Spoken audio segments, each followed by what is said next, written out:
ATCH stock analysis Tuesday and onwards. Am I buying? Covering all this in this short 1 minute video, so watch till the end. Looking at Atlasclear Holdings stock, it's $5.36, 136% now, which is absolutely sick. In this, like with this in mind, the price is just kind of melting down. Honestly speaking, I'm just I think like last time I made a video was, did I? Seems like I have not.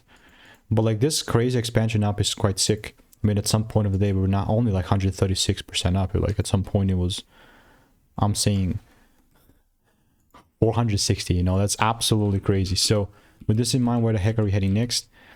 Honestly, like I've seen so many things of like this happening. It's crazy. I mean, from 36,000 video experience, the only real lever movement for me for actually to count this as something bullish will be a full candle close above 1240.